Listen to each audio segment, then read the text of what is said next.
ایک مرتبہ حضرت جبرائیل علیہ السلام آپ علیہ الصلاۃ والسلام کی خدمت اقدس میں حاضر ہوئے اور عرض کیا کہ اے اللہ کے رسول، میں نے آج ایک بہت ہی عجیب معاملہ دیکھا، اور پھر عرض کرنے لگے کہ اے اللہ کے رسول، میرا گزر کوہ کاف کی وادی سے ہوا، وہاں پر میں نے کسی کو فریاد اور آہ و فغاں کرتے ہوئے دیکھا۔ جب میں اس کے پاس گیا تو میں نے دیکھا کہ وہ آسمانی دنیا کا ایک بہت ہی مقرب فرشتہ تھا۔ وہ اللہ کا اتنا مقرب فرشتہ تھا کہ ہر وقت اس کے آس پاس 70 فرشتے کھڑے رہتے ہیں جو اللہ کی عبادت میں مشغول رہتے ہیں، اور یہ فرشتہ جب سانس لیتا تو اس کے ہر سانس کے بدلے اللہ پاک ایک فرشتے کو پیدا فرماتے ہیں۔ تو میں نے اس سے عرض کیا کہ تمہاری یہ حالت کیوں ہوئی؟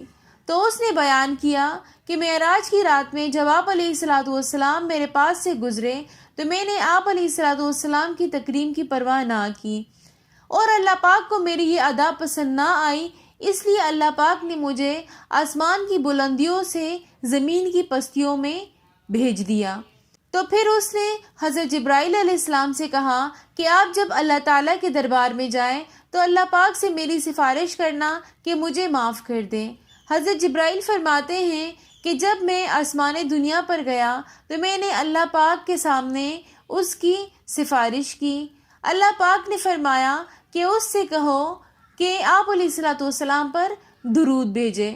چنانچہ میں واپس اس فرشتے کے پاس آیا اور میں نے اس سے کہا کہ اللہ پاک فرماتے ہیں کہ میرے حبیب محمد مصطفیٰ صلی اللہ علیہ وآلہ وسلم پر درود بھیجنا شروع کر دو، میں تمہیں معاف کر دوں گا۔